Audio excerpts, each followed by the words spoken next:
जय हिंद दोस्तों, आप सबको इंडिया में जान पर स्वागत है। दोस्तों, आप सब जानते हो कोई भी फाइटर एयरक्राफ्ट तब ज़्यादा ताकतवर माना जाता है जब उसमें अच्छा हथियार सिस्टम हो। हालांकि और भी कई सारे फैक्टर है एक फाइटर एयरक्राफ्ट को बहुत ज़्यादा खतरनाक बनाने के लिए, लेकिन उसमें मिसाइल सिस्टम भी एक इम्पोर्टेंट है। उसमें कितना एयर टू एयर मिसाइल है, कितना एयर टू ग्राउंड अच्छा मिसाइल उसमें लगा हुआ है, कितना अच्छा क्रूज मिसाइल लगा हुआ है, कितना अच्छा एंटी रेडिएशन मिसाइल लगा हुआ है। उससे भी तय होता है कि नहीं वो फाइटर एयरक्राफ्ट जंग की मैदान में दुश्मन के एयरफोर्स पर भारी पड़ेगा।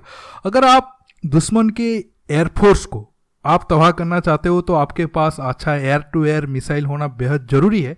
एक तरीके से आप कह सकते हो 5-6 साल पहले तक पाकिस्तान के पास F-16 होने के कारण एयर टू एयर मिसाइल के मामले में पाकिस्तान को भारत के ऊपर थोड़ा बहुत एडवांटेज था, लेकिन अब खुद हमारे पास मीटियर जैसे खतरनाक या फिर एक तरीके से कह सकते हो दुनिया का अब प्रेजेंट टाइम में number 1 air to air missile तो राफेल के साथ है ही।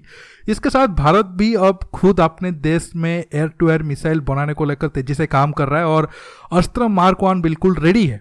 अब ना सिर्फ अस्त्र मार्क 1 को आगे जाकर इंडियन एयरफोर्स ज़्यादा मात्रा में इस्तेमाल करने वाला है, बल्कि अब दूसरे देश भी अस्त्र मार्क 1 खरीदने के लिए इंटरेस्टेड है। अब खबर ये कि मलेशिया, वियतनाम और इंडोनेशिया ये 3 देश हमारा अस्त्र मार्क 1 को खरीद सकते हैं और उनके एयरफोर्स में जो अब Russian R-77 air to air missile है उसको वो रिप्लेस करेंगे। आज मैं इसी टॉपिक पर बात करूंगा। हालांकि मैं आज ये दोनों मिसाइल के ऊपर जो टेक्निकल डिटेल्स है उसके ऊपर बात नहीं करने वाला हूं और एक डिटेल्स वीडियो बनाकर इंडिया, पाकिस्तान, चीन के पास क्या क्या एयर टू एयर मिसाइल है और उसमें कौन ज़्यादा बेहतर है टेक्निकल रीजन के साथ मैं आपको बताऊंगा। आज मैं आपको बताता हूं क्यों इंडोनेशिया, मलेशिया और वियतनाम अस्त्र मार्क 1 मिसाइल को खरीदना चाहते हैं। दोस्तों, जानने के लिए आप आखिर तक की वीडियो को देखते रहिए और ज़्यादा से ज़्यादा लाइक शेयर करना बिल्कुल मत भूलिए। दोस्तों, हम शुरू मलेशिया से करते हैं। देखिए, आप सबको पता होगा मलेशिया हमारी तेजस एयरक्राफ्ट खरीदने को लेकर भी इंटरेस्टेड है। हालांकि हमारा तेजस और साउथ कोरिया की FA-50 के बीच कंपटीशन है। टर्की भी कोशिश कर रहा है, लेकिन मेनली ये 2 एयरक्राफ्ट के बीच कंपटीशन है कौन मलेशिया को फाइटर एयरक्राफ्ट बेच पाए। अगर तेजस खरीदता है तो तेजस के साथ अस्त्र तो मिलेगा ही, साथ में अगर तेजस ना भी ले, अब मलेशिया के पास तकरीबन 18 के करीब सुखोई 30 है, उसमें R-77 मिसाइल लगा हुआ है और जो R-77 तब मलेशिया को मिला था, अब अगर हम अस्त्र के साथ कंपेयर करेंगे तो अस्त्र ज़्यादा एडवांस है। हालांकि रशिया बाद में R-77 का और भी कई सारे वेरिएंट निकाला है जिनका एक तरीके से आप कह सकते हो अस्त्र की तरह काम करते हैं, लेकिन अस्त्र अब लेटेस्ट जनरेशन वाला मिसाइल है और R-77 वही 20-30 साल पुराना मिसाइल है जिसको बाद में अपग्रेड किया गया है, लेकिन एक नया लेटेस्ट जनरेशन वाला मिसाइल और उसका कॉस्ट भी कम है R-77 की कंपेयर में और बाकी फीचर्स, स्पीड से लेकर रेंज और राडार टेक्नोलॉजी हर सब में अस्त्र R-77 को मात देता है। इसी वजह से ये सारे देश इंटरेस्टेड है। अब आप जान गए मलेशिया के बाद, अब बात करते हैं इंडोनेशिया और वियतनाम के ऊपर। अगर दोस्तों हम इंडोनेशिया के एयरफोर्स की बात करें, इंडोनेशिया के एयरफोर्स में जितना कॉम्बैट एयरक्राफ्ट है उसमें 2 रशियन अर्जिन है, एक है सुखोई 27 और एक है सुखोई 30।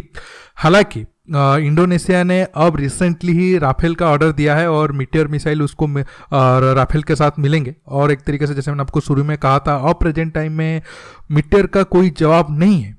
लेकिन अगर सुखोई 27 और सुखोई 30 की बात करें तकरीबन 16 के करीब ये दोनों फाइटर एयरक्राफ्ट अब इंडोनेशिया की एयरफोर्स में और उसमें R-77 इस्तेमाल हो रहा है। अब इंडोनेशिया चाहता है कि वो R-77 के बदले अस्त्रों को इस्तेमाल करेगा। हालांकि कितना नंबर पर वो अस्त्र खरीदेंगे उसका कोई डिटेल्स रिपोर्ट आया नहीं है, बाद में चीज़ें क्लियर हो जाएगी। अब बात करते हैं वियतनाम के एयरफोर्स के ऊपर। देखिए, आप सब जानते हो वियतनाम एक दुनिया का इकलौता देश है जिसका जंग अमेरिका के साथ भी हुआ है और चाइना के साथ भी हुआ है और ये दोनों देश को बुरी तरह से वियतनाम जंग में हराया भी है। मतलब 20 साल की अगर आप इंटरवल में देखोगे 1960 से 1980 के बीच ये दोनों बड़े बड़े देश को जंग में हराया है।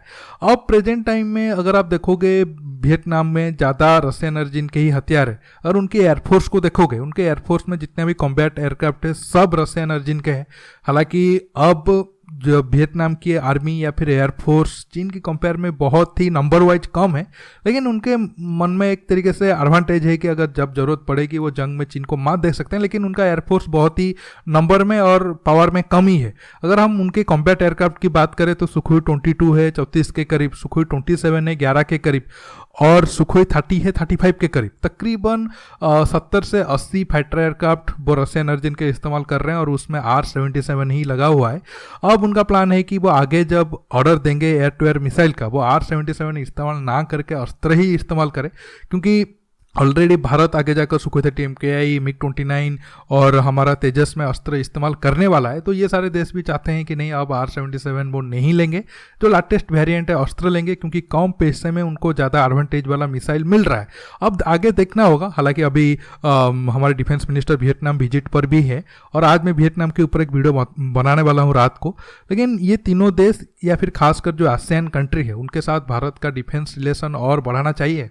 फिलीपींस तो हमारा ब्रह्मोस खरीद चुका है, आगे वो हमारा फाइटर एयरक्राफ्ट और हेलीकॉप्टर के लिए भी इंटरेस्टेड है, और वियतनाम भी हमारे साथ डिफेंस रिलेशन को बढ़ाने के लिए बहुत ज़्यादा इंटरेस्टेड है। इंडोनेशिया हो, वियतनाम हो, मलेशिया हो, सिंगापुर हो, उनके साथ हमारा डिफेंस रिलेशन जितना ज़्यादा बढ़ेगा ये आगे जाकर चीन के लिए उतना मुश्किल होगा। चीन जो प्लान बनाया था कि नहीं वो भारत को इंडियन ओशन में घेरेगा, अब हमें कोशिश करना चाहिए कि चीन को पहले साउथ चाइना सी में ही घेरे।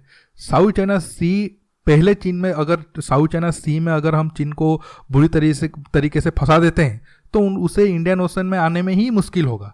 अगर हम दुश्मन को उसके घर में जाकर मारते हैं वो हमारे लिए ज़्यादा एडवांटेज होगा। दोस्तों आज के टॉपिक में बस इतना ही। आपको ये वीडियो कैसा लगा नीचे कमेंट बॉक्स में कमेंट करके बताइए, और ये वीडियो को ज़्यादा से ज़्यादा लाइक शेयर करने के साथ साथ आप मेरे चैनल को सब्सक्राइब करिए और सब्सक्राइब बटन के पास जो बेल आइकन है उसे प्रेस करिए। दोस्तों रुकता हूँ, बहुत जल्द और एक नए टॉपिक के साथ मिलूंगा। नमस्कार, जय हिंद।